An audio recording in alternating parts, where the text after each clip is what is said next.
গত যে ছাত্র জনতার অভ্যুত্থানের মাধ্যমে পরাজিত সরকার যেহেতু ম্যান্ডেটবিহীন সরকার ছিল, কাজেই সেই সরকারের নেওয়া সিদ্ধান্তগুলো স্বাভাবিকভাবেই গণবিরোধী।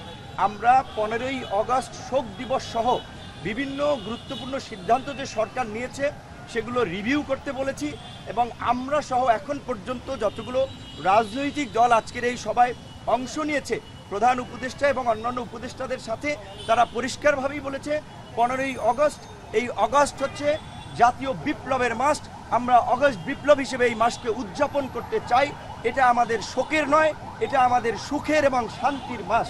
কাজেই এই 15ই আগস্টকে কেন্দ্র করে যে জাতীয় শোক দিবস, এই স্বৈরাচারী ফ্যাসিস্ট সরকারের যে নেওয়া সিদ্ধান্ত সেটা বাতিল করে এবং ওই দিন সরকারি যে ছুটি ছিল সেটাও বাতিল করে স্বাভাবিক কার্যক্রম চালু করা, এবং আওয়ামী ফ্যাসিস্ট শক্তি 15ই আগস্ট থেকে 21শে আগস্টের মধ্যে ঢাকায় যে তাণ্ডব চালানোর একটা মহা পরিকল্পনা নিয়েছে, সেই পরিকল্পনায় সরকার যেমন আইন শৃঙ্খলা বাহিনীকে দিয়ে তারা মোকাবেলা করবে, একই সাথে আমরা এই আন্দোলনকারী ছাত্র জনতা নাগরিকদেরকে নিয়ে 2-1 দিনের মধ্যেই জনতার মঞ্চ গঠন করে এই গণহত্যায় জড়িত ঘাতক হাসিনার বিচারের দাবি এবং হাসিনাও তার দোসরদের বিচারের দাবিতে ঢাকা সহ সারা দেশের রাজপথে আমরা অবস্থান নেব। পাশাপাশি আজকে আমরা 14টি বিষয় আমরা প্রস্তাবনা দিয়েছি।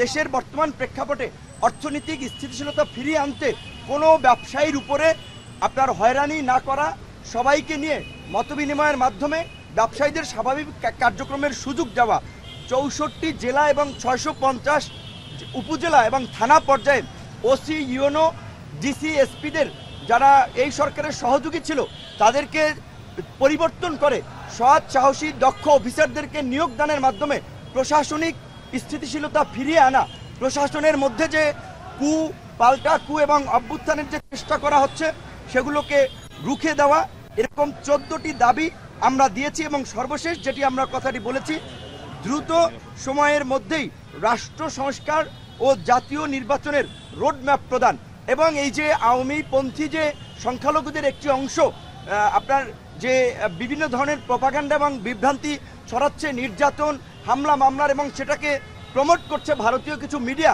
এই বিষয়ে আমরা সরকারকে জানিয়েছি এবং আমরা অনুরোধ করেছি সংখ্যালঘুদের এই হামলা মামলার বিষয়ে তদন্ত করার জন্য একজন সংখ্যালঘু বিচারপতি কিংবা বিশেষ ব্যক্তির নেতৃত্বে একটি তদন্ত কমিটি করে এই ঘটনার বিষয়ে আপনার ব্যবস্থা নেওয়ার, এবং উপদেষ্টাদেরকেও আমরা সংখ্যালঘুদের সাথে মত বিনিময় করার আহ্বান জানিয়েছি। কারণ বিপ্লব উত্তর বাংলাদেশে কেউ অনিরাপদ নয়, সকলে নিরাপদ, এবং সকলকে নিয়েই আমরা আগামীর বাংলাদেশ গড়ে তুলব, এবং সেই বাংলাদেশ মানবিক সমৃদ্ধ বাংলাদেশ গঠন করার জন্য উপদেষ্টাদের যেই সময় প্রয়োজন, যেই সহযোগিতা প্রয়োজন, তার সবটুকুই সব রাজনৈতিক দল করবে, সেই কমিটমেন্ট উপদেষ্টাদেরকে তারা করেছে। যে এই মুহূর্তে এই সরকারের জন্য চ্যালেঞ্জ হচ্ছে আইন শৃঙ্খলা পরিস্থিতি স্বাভাবিক রাখা এবং জনজীবন তথা বাংলাদেশের পরিবেশকে শান্ত রাখা। যেহেতু এই যে পরাজিত ফ্যাসিস্ট শক্তি, দানবীয় শক্তি নানানভাবে দেশকে অস্থিতিশীল করার পায়তারা করছে, মরণ কামড় দেওয়ার চেষ্টা করছে, সেই সরকার এবং এই অভ্যুত্থানকারী ছাত্র জনতাকে সেটা রুখে দেওয়ার মধ্য দিয়ে স্থিতিশীল অবস্থা বজায় রাখাই এই মুহূর্তে চ্যালেঞ্জ। কাজী আমাদের অনেক ডিমান্ড আছে, অনেক কিছু বলার আছে। আজকে আমরা অত বিস্তারিত আলাপে যাই নাই, 14 দফা দিয়েছি এই পরিস্থিতি নিয়ন্ত্রণ করার জন্য। 15ই আগস্ট যেহেতু আপনার 2-1 দিনের মধ্যেই দিবসটি আসছে, সে বিষয়ে সব রাজনৈতিক দল বলেছে, আমরা সেই বিষয়ে সিদ্ধান্ত দিয়েছি আবু সাইদ সহ নিহত সকলের পরিবারকে যথাযথ ক্ষতিপূরণ দেওয়া, দ্বিতীয় মুক্তিযুদ্ধের বীর শহীদদের সঠিক তথ্য এবং তালিকা করা, মুক্তিযুদ্ধের শহীদদের মতো যেন তাদের প্রতি অবিচার করা না হয়, ভুল তথ্য না থাকে, সেই বিষয়গুলো আমরা জানিয়েছি। উপদেষ্টারা কাজ করবে। এখন স্থিতিশীলতা, শান্তি ও স্থিতিশীলতা ফিরিয়ে আনা এবং ফ্যাসিস্ট আওয়ামী শক্তি যেন মাথা চাড়া দিয়ে উঠতে না পারে পাড়া মহল্লায়, জেলা উপজেলায়, সেই কাজটি করাই এখন ছাত্র জনতা নাগরিক সবার দায়িত্ব। আমরা তাদেরকে বলেছি যে আপনার এই দ্রুত সময়ের মধ্যে না, আমরা এই মুহূর্তে উপদেষ্টাদেরকে বিব্রত করা বা চাপে রাখার জন্য সময় কিংবা টাইম ফ্রেম নিয়ে কোনো আলোচনা করি নেই, বরঞ্চ তাদেরকে আমরা শতভাগ কনফিডেন্স দিয়েছি তাদের যতটুকু সময় এবং এই অভ্যুত্থানকারী জনতার পক্ষ থেকে যত ধরনের সহযোগিতা আমরা করব। আমরা এটা নিয়ে অস্থির নয়, অন্যদেরকে আমরা ধৈর্য ধরার আহ্বান জানাবো। ডক্টর মোহাম্মদ ইউনূস ক্ষমতা লোভী না, তিনি ক্ষমতায় থাকবেন না। আপনার 111-এও তাকে দায়িত্ব নেওয়ার জন্য বলা হয়েছিল, তিনি নেন নাই।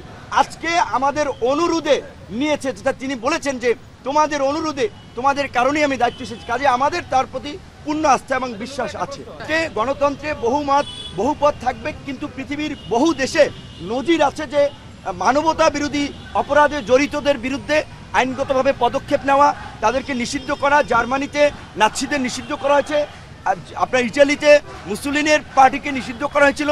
এবং আমরা বলেছি এই যে বিচার হবে, জাতিসংঘ আপনারা জানেন পূর্বেই একটা আন্তর্জাতিক তদন্ত করার আগ্রহ পোষণ করেছে। এই মানবতা বিরোধী অপরাধেও আমরা আন্তর্জাতিক সংস্থাকে যুক্ত করেই তদন্তের একটা নিরপেক্ষ তদন্ত এবং দায়ীদের বিরুদ্ধে সেটা প্রশাসন এবং রাজনৈতিক দল সকলকে যুক্ত করে বিচারের মুখোমুখি করার আহ্বান জানিয়েছি।